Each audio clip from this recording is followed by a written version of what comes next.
여러분, 영끌족 이러면 영혼까지도 끌어모아서 대출을 받아 집을 산다는 이야기죠.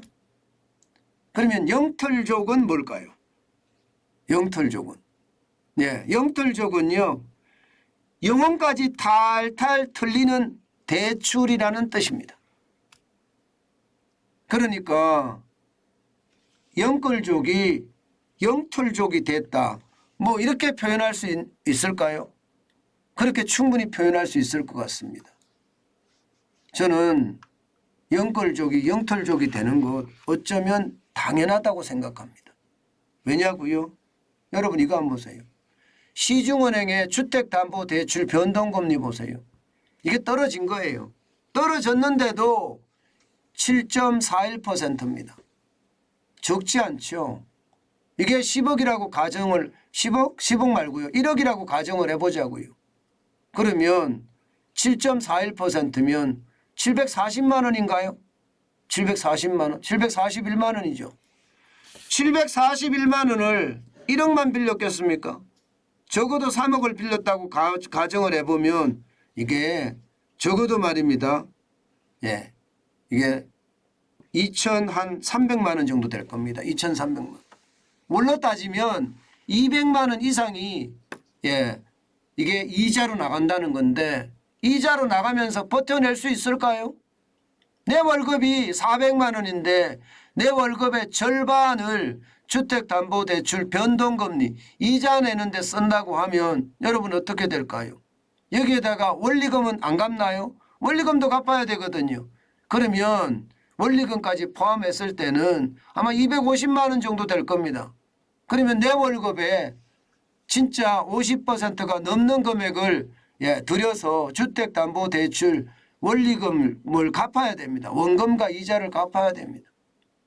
이게 금리가 떨어진다고 해도 부담은 계속될 겁니다. 한꺼번에 3% 4%대로 떨어지지는 않을 거거든요.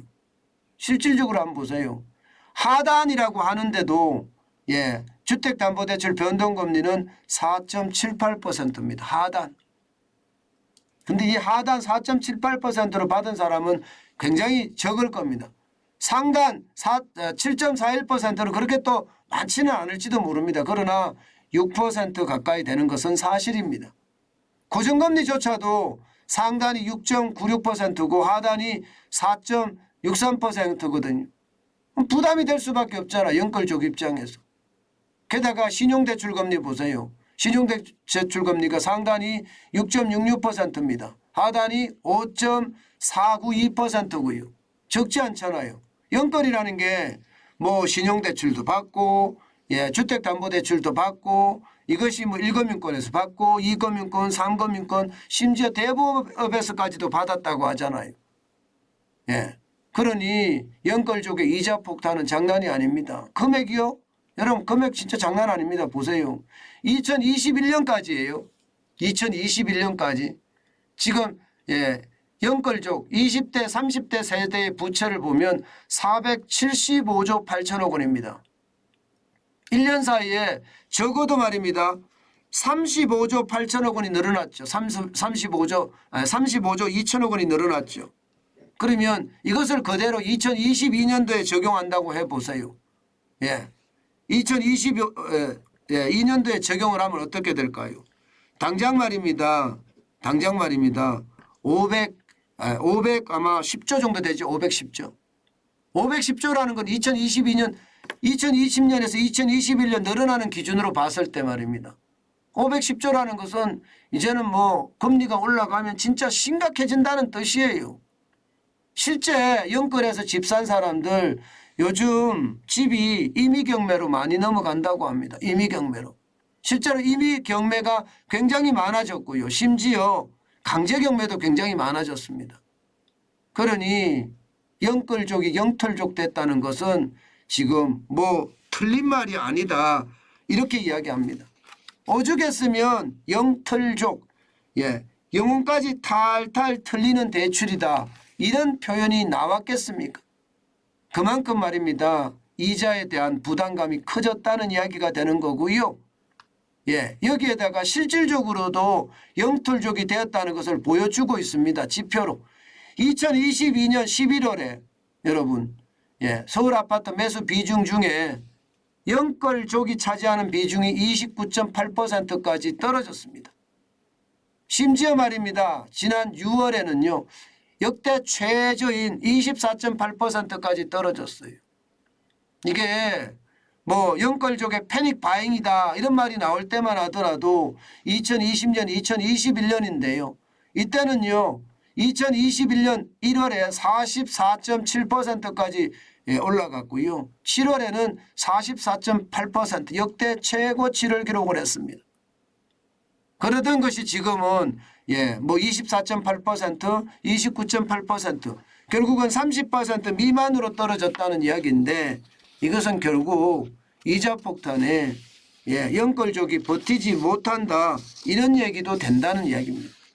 제가 여러분들에게 계속 말씀드린 이야기 중에 이자 앞에 장사 없다는 말씀 많이 드렸잖아요. 그게 현실이 돼가고 있는 겁니다.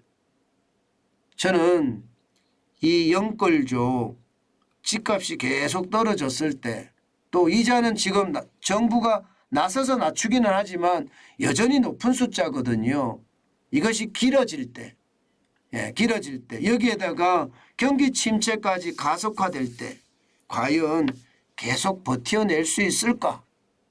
영끌족이 영털족까지 되는 것은 괜찮은데요. 자칫 말입니다. 괜찮은데도 아니죠. 참 어려운데요. 그것도 참 안타까운데요. 만약에 영끌족이 영털족이 됐다가 이게 만약에 말입니다. 국털족이 되면 어떡합니까? 국털족. 무슨 얘기냐? 국가도 탈탈 털리면 어떡하냐고요. 국가도. 충분히 그럴 수 있거든요. 이게 영끌족이 영털족이 되면서 부채 비기가 폭발할 수 있거든요. 이것이 말입니다. 지금 제2금융권을 강타한다. 그러면 1금융권도 온전하지 못합니다. 그렇게 국가까지 틀리는 그런 최악의 사태를 맞을 수도 있다. 저는 그런 생각도 많이 해봅니다. 그만큼 말입니다. 지금 영끌족의 상황이 참 좋지 않습니다. 참 좋지 않습니다. 그래서 저는 그 어느 때보다 여러분 영끌족의 위기가 결국 말입니다. 결국 대한민국의 위기가 되는 것 아닌가. 저는 그런 생각도 가끔 해봅니다. 물론 여러분들에게 제가 말씀드렸다시피 물론 이게 자영업자들의 어떤 위기보다는 더 낮아요. 그렇지만 이것도 저는 장난 아니라고 생각합니다. 참 안타깝죠. 그게 현실인 것 같습니다.